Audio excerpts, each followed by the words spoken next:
Hey guys, my name is Little Man Jose, and welcome to a very interesting horror game called Welcome to the Game. When I heard the premise of this game, I was a little intrigued. I mean, a game where you're going to the deep web to find a red room? How the f does that not sound awesome? Now, just to let you guys know, the version I'm playing is the OG 1.0 version, so I ain't getting none of that 2.0 version that everyone won't stop f***ing talking about. Now, I may have more gameplay than the original, but I didn't care. I wanted to experience this game from the beginning. What do I think of Welcome to the Game? Well, let's find out.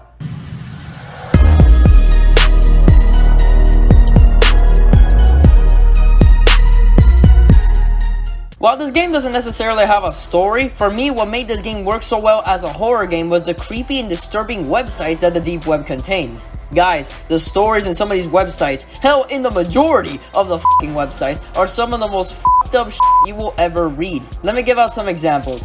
The Doll Maker. When me and my homie Alex read this website, we were absolutely disgusted at this shit.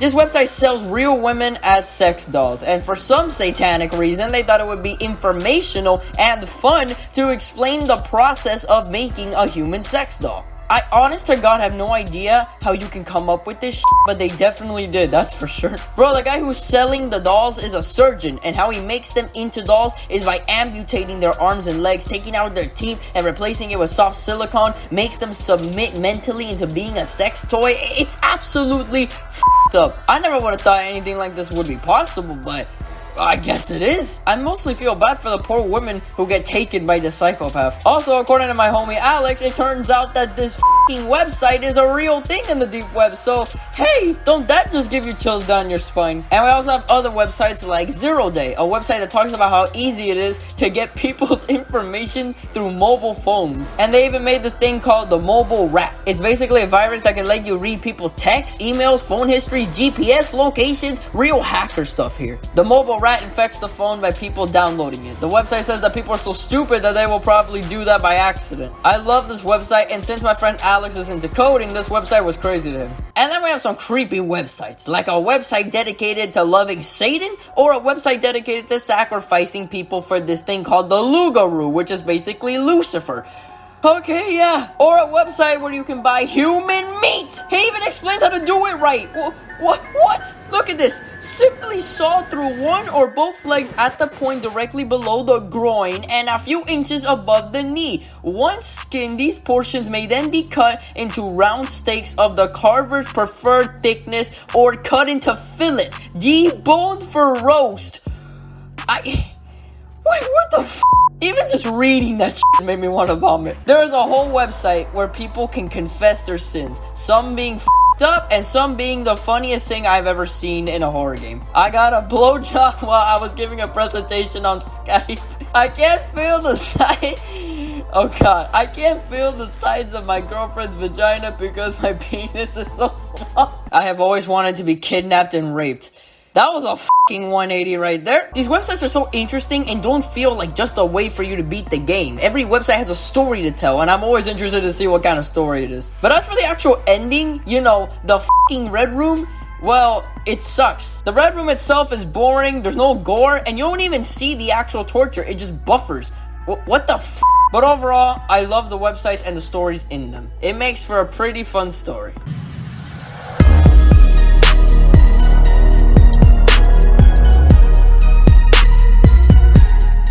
The visuals for this game are very potato indeed. Okay, it's obviously not the best looking game, but I don't think it really needed to be. Seeing as you're on a PC for most of the game's runtime, I actually find this visual style to be fitting. Although the humans remind me of Mr. President, and that's something I never want to remember. However, I think the websites on the deep web are nicely well done and interesting enough to warrant a read-through. The creepy websites like Hail Satan and the Lugaroo have very creepy sounds that make you uneasy, and the pictures and descriptions are equally disturbing.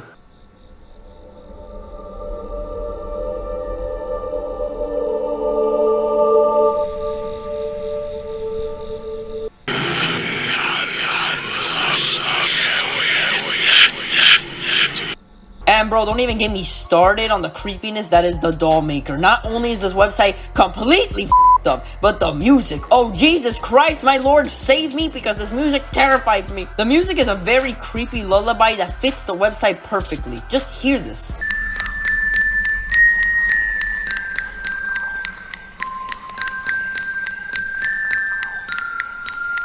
And then there is Takedown Man, which has a sick beat. I'm not even gonna lie, I would unironically bump this shit up in my car.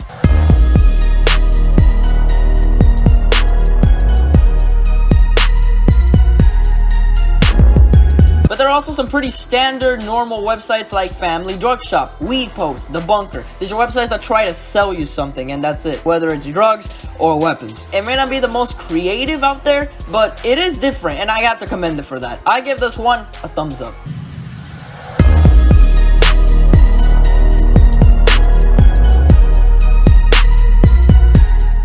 I am very mixed with this gameplay. As a horror game, this game has scared me multiple times. And not just with jump scares. The absolute anxiety that you get in this game when you hear a noise outside or in your house, like a f***ing chair moving.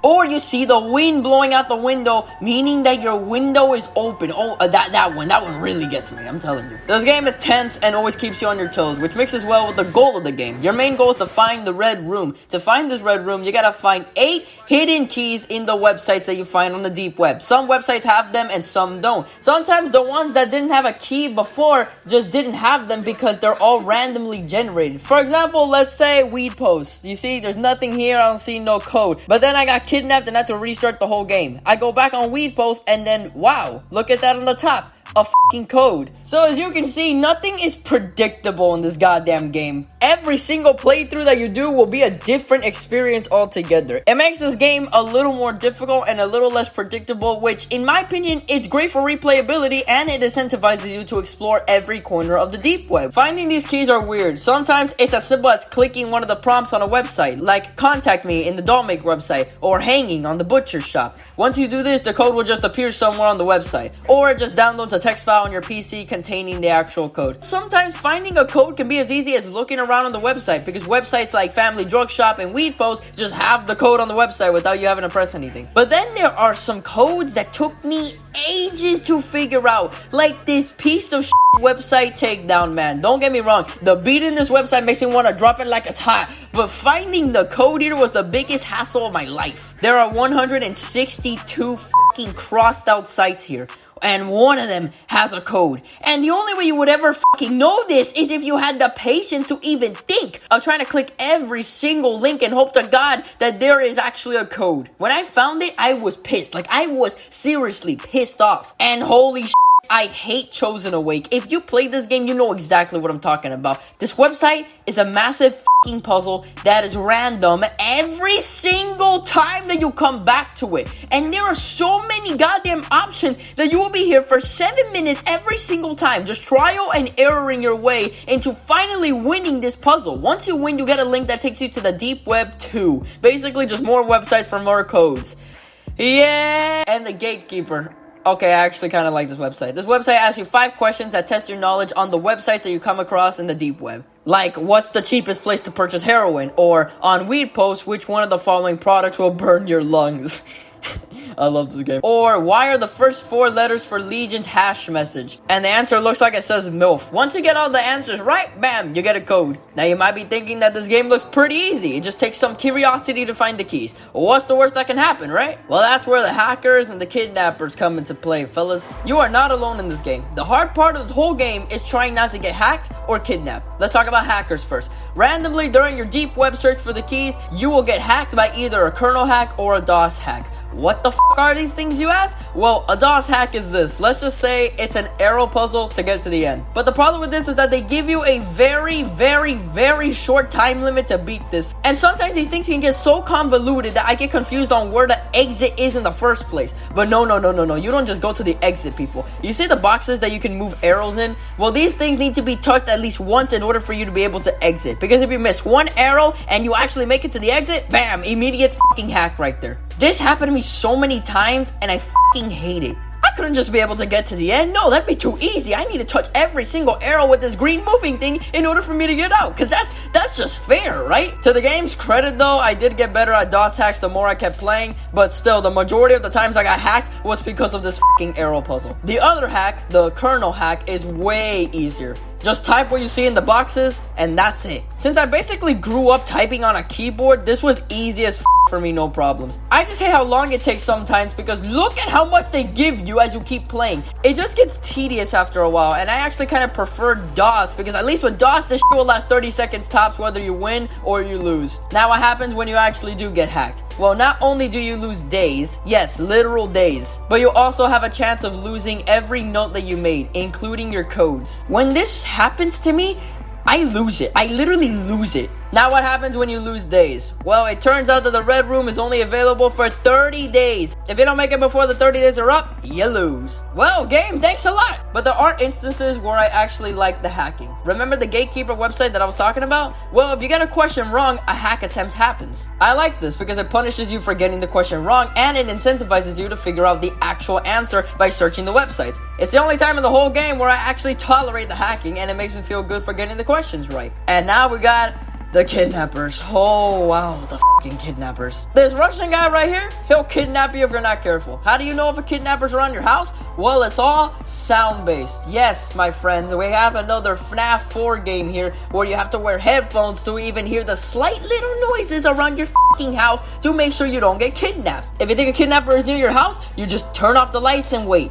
That's it. I swear to God, you just turn off the lights and then you wait. But sometimes I swear to God, I don't hear anything. Not even a peep. Only for this asshole to just appear in my house. It makes me get so paranoid to the point where I just move at the speed of light from website to my house to make sure that ain't nobody coming near my goddamn house. And getting kidnapped sucks, bro, because when you do, you lose all the progress and have to start the game back from the beginning. Meaning, if you played for an hour, you have 7 fucking codes, you only need 1 more code, and then you get kidnapped? Well, sorry, buddy, time to go back to the beginning and get all those 7 codes again. This game has made me go insane more than any other horror game in the world. The amount of hacks and kidnaps that has happened to me has been enough for my enjoyment of the game to dwindle the more I played it. Now, I didn't completely hate the kidnapping. I was scared as in the beginning, and waiting in the dark hoping he won't show up was very anxiety inducing, and I enjoyed it. But sadly, that fear fades away the more you understand how the game works. I was tired as after playing 15 hours of this game. I honestly God just wanted to stop playing. I didn't even think I was gonna beat this game until I found out by mistake that if I exit out the game right before I get the game over screen by a kidnapper, it saves your most recent progress, making this game a hell of a lot easier to finish. And finally, I got all the codes. And I don't f***ing care if you call that goddamn cheating, motherfucker, okay? I don't care. However, now that I beat this game, I would say that I actually enjoyed my time. I liked playing this game despite the anger that I felt from the game's brutal difficulty. The game did a great job as a horror game, and it might be one of the most difficult horror games I've ever played. But still, this game is a fun time, especially with friends. I had a blast playing this with my friend Alex and my brother Adrian. You'd be surprised how much teamwork can happen from you guys trying to find codes together. It's a great time. All in all, I enjoyed the gameplay.